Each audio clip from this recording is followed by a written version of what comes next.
اللہ تعالیٰ نے جو اپنے بندوں کو احکام دیے، اللہ تعالیٰ نے جو ہمیں دین اور دین اسلام دیا، وہ تہذیب اور شائستگی کا نام ہے۔ نماز میں ہم با ادب طریقے سے نہا دھو کے غسل کر کے صاف ستھرے کپڑے پہن کے خوشبو لگا کے آتے ہیں۔ چیخنے چلانے کی اجازت نہیں ہے نماز میں، میلے کچیلے کپڑے پہننے کی اجازت نہیں ہے، اور ایک ڈسپلن کے ساتھ صفوں میں صف بنا کے کھڑے ہوتے ہیں۔ ذکر جب ہم کرتے ہیں تو اللہ کے نبی نے جہرن ذکر کو پسند نہیں کیا، آہستہ اللہ کا نام لو، آہستہ، تاکہ دیکھنے میں دیوانے نظر نہ ہو، آہستہ ذکر کرو۔ زکوٰۃ کا نظام دیا، انتہائی شائستگی کے ساتھ پیسے نکال کے کسی غریب کے ہاتھ میں تھما دو۔ لیکن دنیا میں جب بھی کوئی کسی سے محبت کا دعویٰ کرتا ہے تو کبھی کبھی اس پہ دیوانے پن کے اثرات بھی ظاہر ہوتے، کبھی کبھی جنون اور دیوانگی بھی اس پہ سوار ہوتی ہے۔ ایسا محبوب جو ہمیشہ ڈسپلن سے آئے اور ایک نظم و ضبط کے مطابق اپنی محبوبہ کو ٹائم دے کے واپس چلا جائے، ایسے محبوب سے محبوبہ کو تھوڑے دنوں میں نفرت شروع ہو جاتی کہ محبت میں بھی نظم و ضبط نہیں چھوٹتا ان کو۔ دیوانگی جو ہے، دیوانہ ہو جانا محبت میں، یہ بھی محبت کی ایک علامت ہوتی ہے۔ اللہ تعالیٰ نے نماز دی، نظم و ضبط ظاہر ہوتا ہے نماز سے، ضبط کرنے کا حکم ہے۔ زکوٰۃ، روزہ، یہ سارے وہ احکام ہیں جس سے دیوانہ پن ظاہر نہیں ہوتا۔ حج ایک اللہ نے ایسی عبادت دی جو شروع سے لے کر آخر تک دیوانگی اور مجنون اور جنون کا نام ہے۔ یہ سارے کام ایسے ہوتے ہیں کہ جیسے کوئی شخص اپنے محبوب کی محبت میں دیوانہ ہو گیا ہو، شروع سے لے کے آخر تک۔ حج کی ابتدا ہوتی ہے احرام باندھ کے، تلبیہ پڑھ کے، لبیک اللہم لبیک لا شریک لک لبیک ان الحمد والنعمت لک والملک لا شریک لک۔ رسول اللہ صلی اللہ علیہ وسلم نے ارشاد فرمایا کہ جبریل علیہ السلام میرے پاس آئے اور مجھے حکم دیا کہ میں خود بھی اور میرے ساتھی جو میرے ساتھ حج کریں گے، عمرہ کریں گے، ان کو بھی حکم دوں کہ جب میں لبیک اللہم لبیک کہوں تو اپنی آواز کو اونچا کروں، آہستہ آواز سے نہ پڑھوں۔ چیخنا چلانا، آوازیں اونچی کرنا، یہ دیوانوں کا کام ہے یا نہیں ہے؟ ایک موقع پر صحابہ کرام زور سے اللہ اکبر پڑھ رہے تھے، آپ صلی اللہ علیہ وسلم نے منع فرمایا اپنی آواز کو پست کرو، اس لیے کہ تم جس ذات کو سنا رہے ہو وہ معاذ اللہ بہرا نہیں ہے، وہ سنتا ہے، آہستہ سے بھی سن لے گا۔ بھائی سوال پیدا ہوتا ہے، جب وہ آہستہ سے بھی سن لے گا تو لبیک اللہم لبیک بھی تو آہستہ سے پڑھا جائے تو وہ سن لینا چاہیے اس کو۔ مجھے پھر وہی محسوس ہو رہا ہے جو میں نے آپ کو تھوڑی دیر پہلے بتایا تھا۔ بات آ رہی ہے بھائی سمجھ؟ لبیک اللہم لبیک بھی تو اللہ آہستہ سے بھی سن لیتے ہیں نا، زور سے پڑھنے کا حکم کیوں ہے؟ دیوانگی کے اظہار کے لیے، دیوانگی کے اظہار کے لیے، محبت کا اظہار برسر عام کیا جا رہا ہے۔ لبیک اے اللہ، میں بار بار حاضر ہوں تیرے گھر کی زیارت کے لیے، میں اپنے گھر سے نکلا، آج میں نے احرام کی پابندیوں میں آ گیا۔ احرام ایسے ہے جیسے تکبیر تحریمہ کہہ کے انسان نماز کی پابندیوں میں آ جاتا ہے، ایسے ہی حج کی تکبیر تحریمہ تلبیہ ہے، لبیک کہہ دیا میقات سے پہلے، اور اللہ نے بتا دیا کہ میرا جو گھر ہے وہ تو بیت اللہ کی 4 دیواری ہے، لیکن چوکھٹ کے بھی آداب ہوتے ہیں۔ آپ صدر مملکت سے اسلام آباد ملنے کے لیے ان کے گھر پہ جائیں، گھر جانے سے پہلے ہی بہت کچھ شروع ہو جائے گا، اسلام آباد کے بارڈر پہ ہی چیکنگ شروع ہو جائے گی، یہ ممنوع چیزیں نکال کے باہر رکھیں۔ اس کے بعد پھر آپ پہ خوف کے آثار طاری ہوتے چلے جائیں گے، بھئی اسمبلی ہاؤس قریب آ رہا ہے۔ اللہ رب العزت کا گھر بہت سیدھا سادہ 4 دیواری، نہ اس میں صوفے، نہ اس میں سونا، نہ چاندی، کچھ بھی نہیں۔ بتا دیا میرا گھر ہے، جس کو قبول کرنا ہے اسی طرح کر لے، جس کو قبول کرنا ہے، ماننا ہے، اسی طرح مان لے۔ عبادت گاہ تو ایسی ہونی چاہیے نا، سونے کی بنی ہوئی ہونی چاہیے، اس میں خوب ہیرے جواہرات کے کام ہونے چاہیے، خوب اللہ کا گھر تو ہمارے گھر جب 1000 گز کے ہوتے ہیں تو اللہ کا گھر تو کم از کم 4000 گز کا ہونا چاہیے تھا. کیا خیال ہے بھائی؟ اللہ نے اپنا گھر کیسا بنایا؟ بمشکل کتنے گز کا ہے بھائی؟ بیت اللہ کتنے میٹر ہے؟ چند میٹر ہے، چند گز ہے.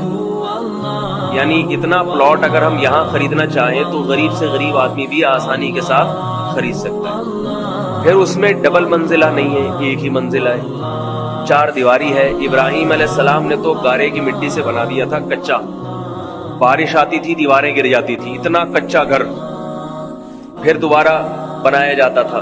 اب سعودی حکومت نے اس میں کوئی ذرا سونے وونے کے دروازے لگا دیے، ورنہ بہت سادہ گھر تھا.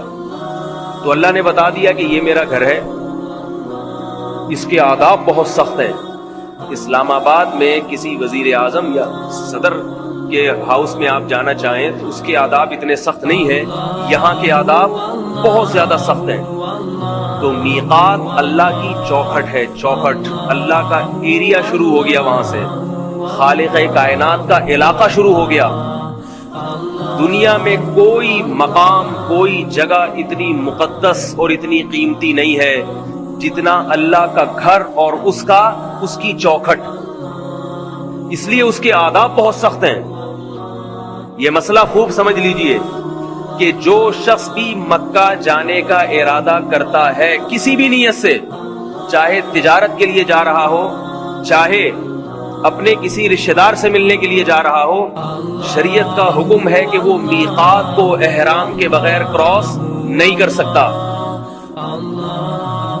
اسے پہلے میقات سے پہلے لبیک پڑھ کے احرام باندھنا پڑے گا، اس کے بعد بیت اللہ کا طواف اور عمرہ کرنا پڑے گا، اس کے بعد اپنے کسی رشتہ دار سے جا کے مل سکتا ہے، کوئی خرید و فروخت کا کام کر سکتا ہے. آج یہ بھی ایک بدعت دیکھنے میں آ رہی ہے، سعودی عرب میں لوگ مکہ آتے جاتے ہیں بغیر احرام کے. اللہ کا گھر ہے، وہ کوئی تجارت کی جگہ نہیں ہے. تجارت اس میں دوسرے درجے میں ہے، پہلے کیا ہے؟ وہ اللہ کا گھر ہے. احرام کی پابندیوں کے بغیر آپ میقات کو کراس نہیں کر سکتے. اللہ کی چوکھٹ ہے، اس کے آداب ہیں. مکہ اس روئے زمین پر سب سے مقدس شہر ہے، جس کو رسول اللہ صلی اللہ علیہ وسلم نے بلد اللہ کہا، اللہ کا شہر.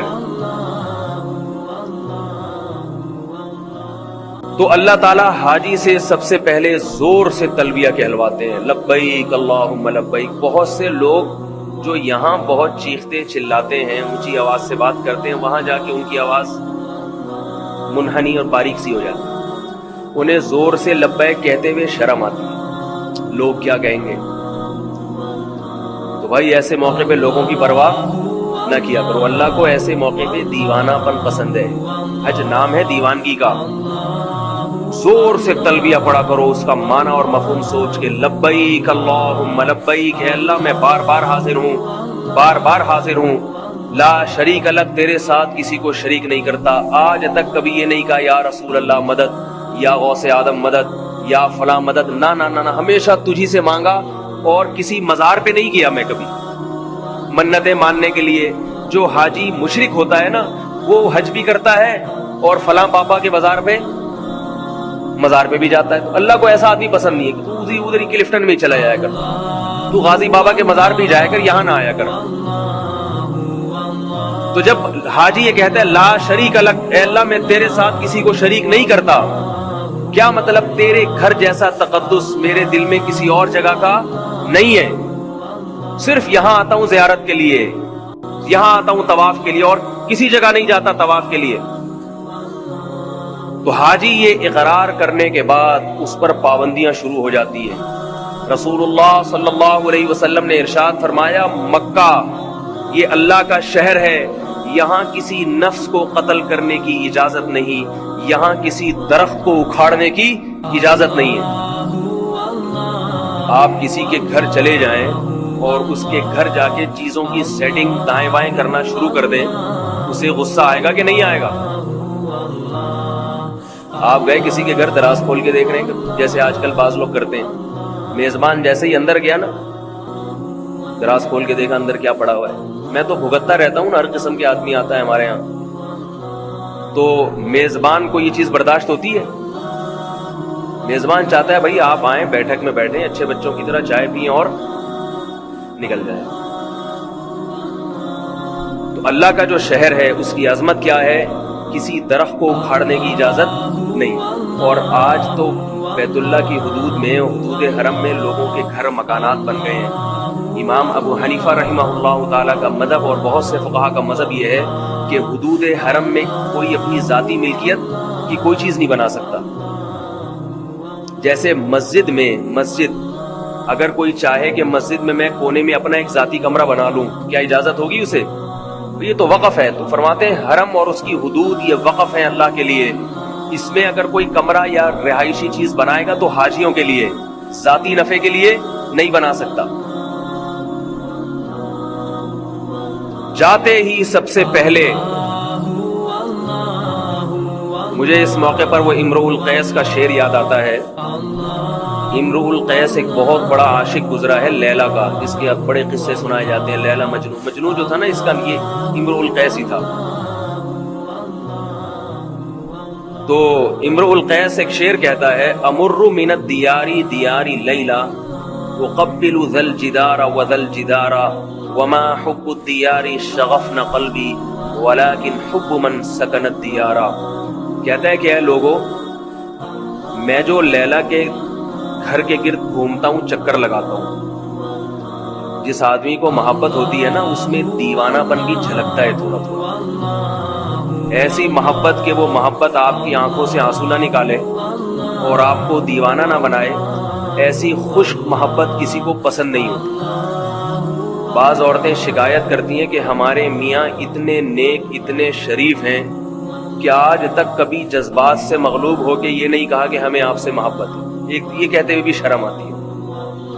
البتہ خرچے پورے کرتے ہیں، وقت پہ ساری چیزیں لا کے دے دیتے ہیں، سارے حقوق، ساری ذمہ داریاں، مگر یہ کہ ان کی میں ایسا نہیں کبھی خوش ہو کے کوئی گفٹ دے دیں، جذبات میں آ کے کہتے ہیں آپ سے محبت ہے، ان کو یہ کہتے ہوئے شرم آتی ہے۔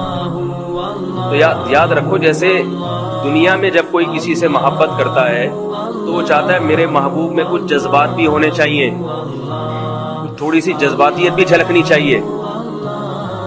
تو اللہ بھی یہ چاہتے ہیں کہ میرے بندوں میں کچھ محبت کے جذبات بھی ہونے چاہیے۔ تو وہ امرؤ القیس جو شاعر ہے نا، وہ کیا کہتا ہے؟ امر من الدیار دیار لیلا، لوگوں میں لیلا کے در و دیوار کے قریب سے گھومتا ہوں، گشت کرتا ہوں۔ اقبل ذا الجدار وذا الجدار، کبھی اس دیوار کو چومتا ہوں، کبھی اس دیوار کو چومتا ہوں۔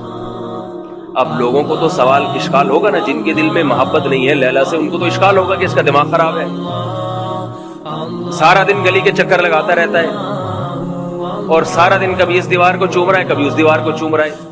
اب جس کے دل میں لیلا سے محبت نہیں ہوگی، بتاؤ اس کو اشکال ہوگا کہ نہیں ہوگا؟ لوگ پوچھیں گے بھائی تیرا دماغ خراب ہے، کیا چاہیے تجھے؟ وہ جواب میں کہ لیلا چاہیے۔ تو کہ لیلا چاہنے کے لیے دیوار کو کیوں چوم رہا ہے؟ ادھر کیوں کھڑا ہے، ادھر کیوں کھڑا ہے؟ ہمارا دور ہوتا تو ہم کہتے بھائی مس کال دے کے بلا لو، ایس ایم ایس کر لو، واٹس ایپ پہ بات کر لو، ادھر ادھر گشت کرنے کی ضرورت کیا ہے؟ اور اگر کوئی ذریعہ نہیں ہے تو جاؤ گھر جا کے آرام کرو۔ لیلا نے تو اپنا دیدار کرانا نہیں ہے، تو اپنا ٹائم ضائع کر رہا ہے، دھوپ میں پسینہ بہا رہا ہے، کیا فائدہ اس کا؟ تو شاعر یہی جواب دے رہا ہے، ان اشکالات کا جواب دے رہا ہے کہ لوگوں، تمہیں لیلا سے محبت نہیں، تمہیں محبت کا پتہ نہیں ہے کہ محبت کیا کچھ کراتی ہے انسان سے۔ جس کو نہیں ہے اس کی سمجھ میں نہیں آئے گا، جس کو ہے وہ سارے یہ کام بغیر سمجھے کرنا شروع کر دے گا جو میں کر رہا ہوں۔ کہہ رہے امر من الدیار دیار لیلا، میں لیلا کے در و دیوار کے قریب سے گھومتا ہوں۔ اقبل ذا الجدار وذا الجدار، کبھی اس دیوار کو چومتا ہوں، کبھی اس دیوار کو چومتا ہوں۔ وما حب الدیار شغفن قلبی، لوگوں اتنا احمق اور اتنا بے وقوف نہیں ہوں کہ دیواروں سے محبت ہو گئی ہے، مجھے عشق ہو گیا ہے۔ دیوار سے، مٹی اور گارے سے کبھی کسی انسان کو محبت نہیں ہوتی۔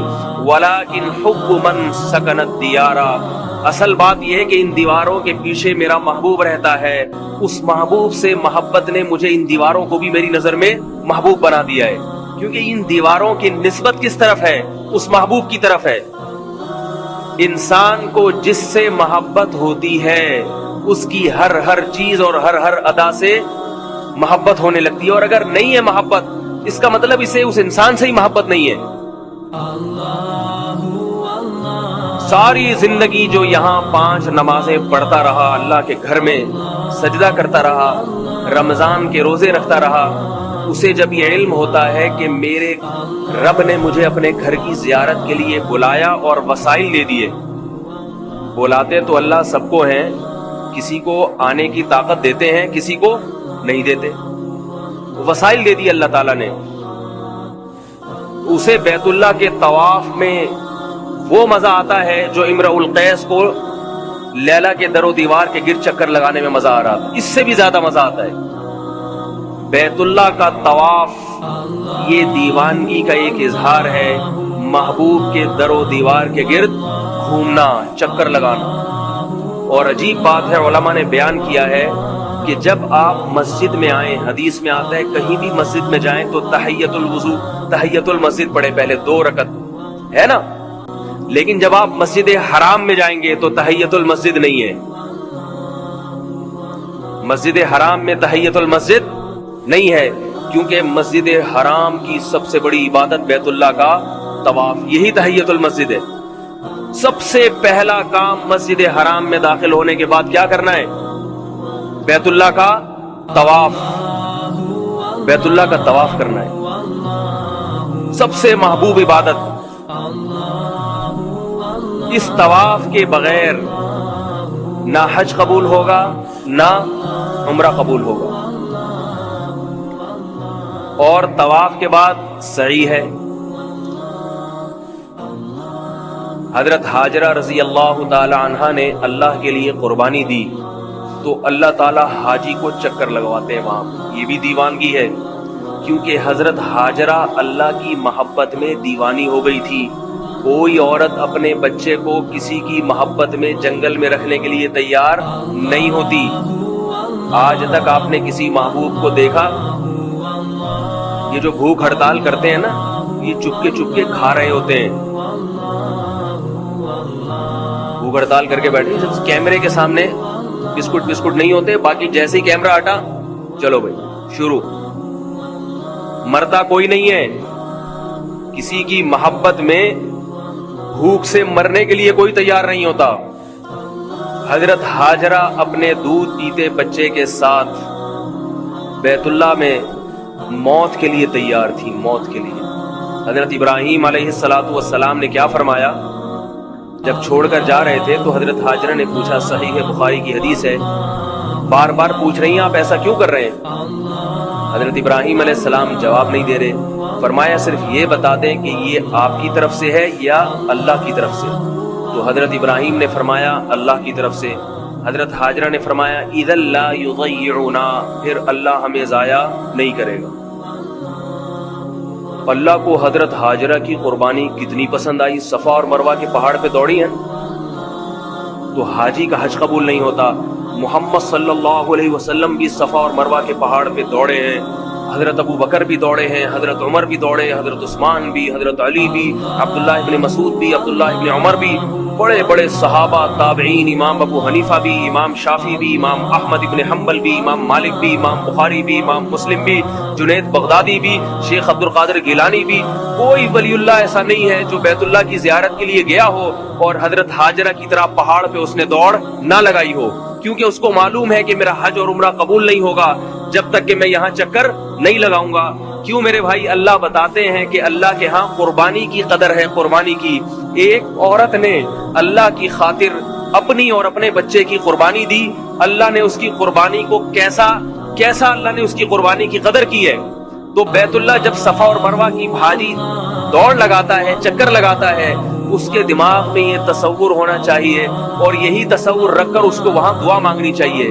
طواف کے دوران کوئی مسنون دعا نہیں ہے, کوئی مسنون عبادت نہیں ہے. طواف خود ایک عبادت ہے, لیکن صفا اور مروہ پہ چکر لگا کے جب آپ کنارے پر پہنچتے ہیں, رسول اللہ صلی اللہ علیہ وسلم نے اس موقع پر بہت لمبی لمبی دعائیں مانگی ہیں.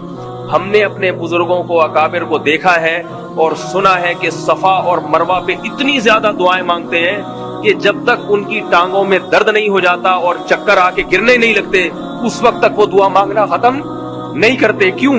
وہاں اللہ کو یہ واسطہ دیا جاتا ہے کہ اے اللہ یہ معمولی مقام نہیں ہے، یہاں تیری ایک بندی نے بہت بڑی قربانی دی تھی۔ اور دیکھو اللہ کی حکمت دیکھو، اللہ چاہتے حضرت ہاجرہ نے جب قربانی دی، ابراہیم علیہ السلام انہیں چھوڑ کر آ گئے، اللہ اسی وقت پانی کا چشمہ پیدا کر سکتے تھے کہ نہیں کر سکتے تھے؟ قربانی تو ہو گئی، شوہر تو چلا گیا چھوڑ کے، ہو گئی قربانی، یقین آ گیا اللہ کو کہ بس یہ موت کے لیے تیار ہے، لیکن اللہ نے حضرت ہاجرہ کو پریشانی میں ڈالا، چکر لگوائے ان سے۔ کیوں؟ اللہ بھی اپنے بندوں سے جذباتی محبت کرتے ہیں، اللہ بھی اپنے بندے کو تھوڑا تڑپانا چاہتے ہیں، اللہ بھی اپنے محبوب کو تھوڑا سا تکلیف میں ڈالنا چاہتے ہیں۔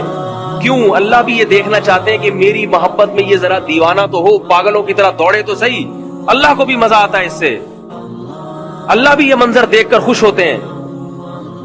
ورنہ اللہ کے لیے کوئی مشکل نہیں تھا، ادھر حضرت اسماعیل نے رونا شروع کیا، ادھر اللہ تعالیٰ چشمہ پیدا کر دیتے۔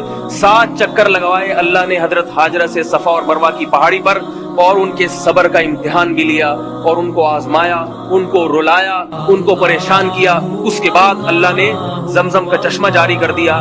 4000 سال گزر گئے ہیں، وہ چشمہ رکنے کا نام نہیں لے رہا۔ بتاؤ دنیا میں کوئی ایسا چشمہ جو اتنے پریشر سے پانی پھینک رہا ہو، اتنی طاقت اور قوت کے ساتھ؟ کوئی ہے دنیا میں ایسی ٹیوب ویل، کوئی ہے ایسا چشمہ اتنی طاقت کے ساتھ زمزم پانی پھینک رہا ہے کہ سعودی گورنمنٹ عاجز آ جاتی ہے، اگر وہ کنواں خالی کرنا چاہے وہ کنواں خالی نہیں ہوتا؟ اور 1 سال 2 سال 3 سال نہیں، 4000 سال گزر چکے ہیں اس واقعے کو۔ اتنا پانی حکومت سعودیہ وہاں سے سپلائی کر رہی ہے، اتنا پانی، ٹینکر کے ٹینکر بھر کے مدینہ جاتے ہیں، وہاں بھی آپ کو زمزم ملے گا، مسجد حرام میں ہر کولر میں آپ کو زمزم ملے گا، نکال کے دوسرے ملکوں میں لے جانے والے لاکھوں ہیں، ہر سال لاکھوں حاجی حج، ہر سال لاکھوں عمرہ کرتے ہیں، کتنے وہاں پیتے ہیں، کتنا لے جاتے ہیں، مگر زمزم ہے کہ اس کی روانی اور اس کی طغیانی تھمنے کا نام نہیں لے رہی۔ اسی کو اللہ نے قرآن میں فرمایا، فیہ آیات بینات، تم جب بیت اللہ میں داخل ہوگے تمہیں وہاں اللہ کی اور اسلام کی حقانیت کی واضح نشانیاں نظر آئیں گی۔ اور پانی کتنا صحت کے لیے مفید ہے، وہ کتنا مفید۔ رسول اللہ صلی اللہ علیہ وسلم نے ارشاد فرمایا کہ مومن زمزم کا پانی پیٹ بھر کے پیتا ہے، مومن زمزم کا پانی پیٹ بھر کے پیتا ہے۔ کافر پیے گا 2-4 گھونٹ پیے گا، رکھ دے گا، مومن کیسے پیتا ہے؟ پیٹ بھر کے۔ کیوں؟ مومن کو اس پانی سے محبت ہے، وہ یہ پانی اس لیے نہیں پیتا کہ پیاس لگ رہی ہے، وہ یہ پانی اس لیے پیتا ہے کہ پلانے والا کون ہے؟ اللہ ہے۔ یہ اللہ نے اپنی حاجیوں کے لیے اور عمرہ کرنے والوں کے لیے خاص اللہ کی طرف سے پیشکش ہے، یہ بھر کے پیتا ہے وہ پانی۔ دوسری قربانی جو اللہ نے وہاں لی وہ حضرت ابراہیم علیہ السلام سے اپنے بیٹے کی قربانی مینا میں۔ اس قربانی کا انداز بھی بہت نرالا، اللہ حاجیوں کو وہ یاد بھی تازہ کرواتے ہیں۔ ہم تو یہاں بقرعید میں صرف ایک جانور ذبح کر کے یاد تازہ کر لیتے ہیں نا، لیکن حاجیوں کے لیے جو اللہ نے رکھا ہے پورا حساب کتاب۔ ابراہیم علیہ السلام یہاں سے چلے تھے اپنے بچے کو لے کر، یہاں شیطان نمودار ہوا اور حضرت ابراہیم کو اس نے بہکایا۔ کیا بہکایا؟ بیٹے کو، خوبصورت بیٹے کو جس کی اللہ نے بشارت دی تھی، اس کو قتل کرنے جا رہے ہو۔ پھانسی گھاٹ کی طرف جب کسی مجرم کو لے جایا جاتا ہے تو ذرا اس کا منظر کسی سے پوچھا کریں کیا حالت ہوتی ہے۔ موت کے منہ میں جانا آسان نہیں، اور موت کے لیے اپنی اولاد کو لے جانا اس سے بھی زیادہ مشکل۔ حضرت ابراہیم علیہ السلام کے علم میں یہ بات قطعاً نہیں تھی کہ اللہ اس بیٹے کو ذبح ہونے سے بچا لیں گے۔ بچے کو انگلی پکڑ کے لے جا رہے ہیں۔ فلما بلغ معه السعی، قرآن کہتا ہے جب بچہ انگلی پکڑ کے باپ کے ساتھ چلنے کے قابل ہوا، اس وقت ابراہیم علیہ السلام کو خواب آیا اسے ذبح کر دو۔ یہ نقطہ قرآن نے کیوں بیان کیا کہ بیٹے سے باپ کی محبت اس وقت جوش مارتی ہے جب بیٹا باپ کے ساتھ انگلی پکڑ کے چلنے کے قابل، اب وہ اس کے ساتھ محفلوں میں جانا شروع ہوتا ہے۔ جب تک اس سے چھوٹا تھا تو وہ ماں کی آنکھوں کا تارا ہوتا ہے، باپ تو اسے دور کرتا ہے۔ دیکھا ہوگا نا آپ نے، باپ بچے کو پیار کرتا ہے، جیسے بچے نے کچھ کیا لو بھائی اماں کو پکڑا دو، ٹینشن کون پالے؟ ماں پالے۔ لیکن جب وہ کیا ہوتا ہے، بچہ انگلی پکڑ کے باپ کے ساتھ چلنے کے قابل ہوتا ہے، پھر باپ کی آنکھوں کا تارا بنتا ہے۔ اللہ فرماتے ہیں فلما بلغ معه السعي، جب وہ بچہ انگلی پکڑ کے باپ کے ساتھ چلنے کے قابل ہوا، محفلوں میں جانے کے قابل ہوا، تو اللہ تعالیٰ نے ابراہیم علیہ السلام کو 3 دفعہ خواب دکھایا، عرفہ کے دن اور بقرعید کے دن، اور اس سے ایک دن پہلے 8 ذی الحجہ کو 3 خواب آئے کہ اس بیٹے کو اللہ کے نام پہ ذبح کر دو۔ ابراہیم علیہ السلام جس مقام جب گئے ہیں جہاں چھوٹا شیطان، درمیانی شیطان، بڑا شیطان، یہ چھوٹے بڑے درمیانی نہیں تھے، یہ شیطان ایک ہی تھا۔ لوگ سمجھتے ہیں یہ ذرا کم کوالٹی والا شیطان ہے، یہ تھوڑا سا مہنگا والا ہے، یہ زیادہ بہکاتا ہوگا، یہ تھوڑا سا جاپان سے منگوایا ہوگا یہ والا شیطان، یہ زیادہ خطرناک ہے۔ یہاں 2 غلط فہمیاں ہیں، ان کا ازالہ کر دینا چاہیے۔ ایک تو یہ کہ چھوٹا بڑا شیطان صرف ایک علامت کے طور پہ، کیونکہ وہ تینوں ایک ہی جیسے ہیں تو خلط ملط نہ ہو جائے، یہ اس لیے بیان کیا جاتا ہے۔ دوسری بات یہ کہ وہاں شیطان عملی طور پر موجود نہیں ہے، وہ پتھر ہے جو تبدیل ہوتا رہتا ہے، وہ ایک نشانی ہے پتھر کی، یہاں تھا شیطان تاکہ رمی کرنے میں آسانی ہو۔ لوگ اس پتھر ہی کو شیطان سمجھنا شروع کر دیتے ہیں۔ سمجھ رہے ہیں بات کو؟ لوگ کیا کرتے ہیں، لوگ سمجھتے ہیں کہ یہ پتھر جو ہے نا یہی شیطان ہے، وہ شیطان نہیں ہے پتھر، بلکہ وہاں شیطان نمودار ہوا تھا حضرت ابراہیم علیہ السلام کو بہکانے کے لیے۔ حضرت ابراہیم نے شیطان کو کنکریاں ماری، کنکریاں، دوبارہ نمودار ہوا، دوبارہ کنکری ماری، تیسری دفعہ نمودار ہوا، تیسری دفعہ کنکری ماری، اور مینا میں اپنے بیٹے کو لے جا کے لٹا دیا۔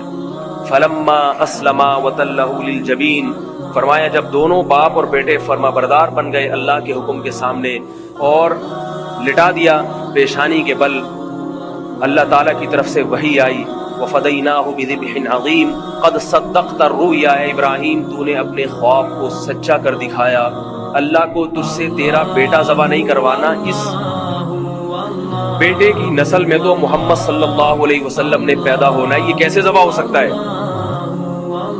یہ بیٹا ذبح نہیں ہو سکتا، یہ تو دعاؤں سے آپ کو دیا گیا ہے۔ ابراہیم علیہ السلام نے بیت اللہ کی تعمیر کے وقت دعا مانگی تھی کہ میری نسل میں ایسے پیغمبر کو پیدا کر، یتلو علیہم آیاتک ویعلمہم الکتاب والحکمہ، جو تیری آیات ان کو پڑھ کے سنائے اور کتاب و حکمت کی ان کو تعلیم دے۔ اس کی نسل میں اس پیغمبر نے آنا ہے، یہ بیٹا ذبح ہونے والا نہیں ہے۔ سب سے زیادہ برکت اسی بیٹے کی نسل میں ہوگی۔ اس سے پتہ چلتا ہے میرے بھائی، اللہ کے لیے جو قربانی دیتا ہے، جس چیز کی قربانی دے گا اللہ اس کی اسی چیز میں سب سے زیادہ برکت دیں گے۔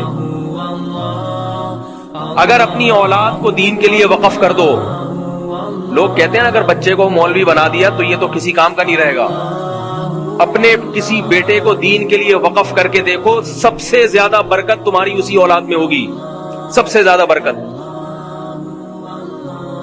رسول اللہ صلی اللہ علیہ وسلم نے فرمایا حج اور عمرہ کرو، اس لیے کہ حج اور عمرہ فقر و فاقہ کو ختم کرتا ہے۔ کیوں؟ حج عمرے پہ پیسہ بہت خرچ ہوتا ہے، تو اللہ نے حج اور عمرے ہی کو فقر و فاقہ ختم کرنے کا ذریعہ بنایا۔ نکاح پہ پیسہ بہت خرچ ہوتا ہے، بیوی بچے بہت خرچہ، اس لیے انسان کمارا رہتا ہے۔ اللہ اس کے رسول نے کیا فرمایا؟ نکاح کرو، اللہ تمہارا فقر و فاقہ ختم کر دے گا۔ ہر چیز میں یہودیوں کی طرح کیلکولیشن نہ کیا کرو۔ ہر بات میں آج کا مسلمان کیلکولیٹر لے کے بیٹھا رہتا ہے، اتنی تنخواہ ہے، اتنے بچے، ایک اور آ گیا تو ایسا ہو جائے گا، ایک حج کر لیا تو یوں ہو جائے گا، بس وہ کیلکولیشن میں لگا رہتا ہے۔ لاتو کی فیوکا علیک، رسول اللہ صلی اللہ علیہ وسلم نے حضرت عائشہ سے کیا فرمایا؟ گن گن کے اور روک روک کے خرچ نہ کرو، اللہ بھی تمہیں روک روک کے دینا شروع کر دے گا۔ اللہ بھی پھر یہ دیکھے گا کہ تیرا ایک پیٹ ہے، تجھے 2 روٹیوں کی ضرورت ہے، اتنا کافی ہے بس، باقی مال میں برکت ختم کر دیں گے اللہ تعالیٰ۔ اگر مال دیا بیماریوں میں اڑوا دیں گے۔ 10 لاکھ تنخواہ ہے، اور 9 لاکھ اس میں سے بیماریوں پہ جا رہا ہے, بچوں کی فیسوں پہ جا رہا ہے. کیا فائدہ ایسی زندگی کا میرے بھائی؟ تو ابراہیم علیہ السلام نے اپنے بیٹے کی قربانی دی, اللہ نے اسی بیٹے کی نسل میں سب سے زیادہ برکت دی, سب سے زیادہ برکت. حاجی جب رمی کرتا ہے, رمی, خدا کی قسم حج میں سب سے مزیدار عبادت رمی لگتی ہے. رمی, کنکری اٹھا کے مار رہا ہے اس مقام پہ جہاں ابراہیم علیہ السلام نے کنکریاں ماری تھی. کتنا مزہ آتا ہے ابراہیم علیہ السلام کی اس سنت کو زندہ کرنے میں, اور اللہ کی کتنی رحمت, اللہ نے ہم سے بھی وہی کام کرنے کا ہمیں حکم دے دیا. کوئی انگریز, کوئی کافر, کوئی ہندو دیکھے گا تو کہے گا یہ مسلمان پاگل ہو گئے ہیں, پتھر اٹھا اٹھا کے مار رہے ہیں, پتہ نہیں اس پتھر نے کیا بگاڑا ہے جو اس کو یہ پتھر مار رہے ہیں, یہ مسلمان پاگل ہو گئے ہیں, یہ پہاڑوں کے دوڑ دوڑ کے چکر لگا رہے ہیں, یہ مسلمان پاگل ہو گئے ہیں, یہ ایک پتھر کے گرد طواف کر رہے ہیں. ہم اس پتھر سے مانگتے نہیں ہیں, ہم پتھروں کی عبادت نہیں کرتے, ہم اس پتھر کا طواف کرتے ہیں, اس پتھر سے مانگتے نہیں ہیں. کیوں طواف کیوں کرتے ہیں؟ کہ وہ چار دیواری, اس چار دیواری کو اللہ نے اپنا گھر قرار دے دیا ہے. اگر اللہ اسے اپنا گھر نہ کہتا تو اس چار دیواری کی اہمیت اور ہمارے اپنے گھر کی اہمیت ہماری نظر میں برابر ہوتی. ابراہیم علیہ السلام نے جہاں رمی کی, آپ وہاں رمی کرتے ہیں, اور اس رمی کے بعد بھی دعائیں قبول ہوتی ہیں.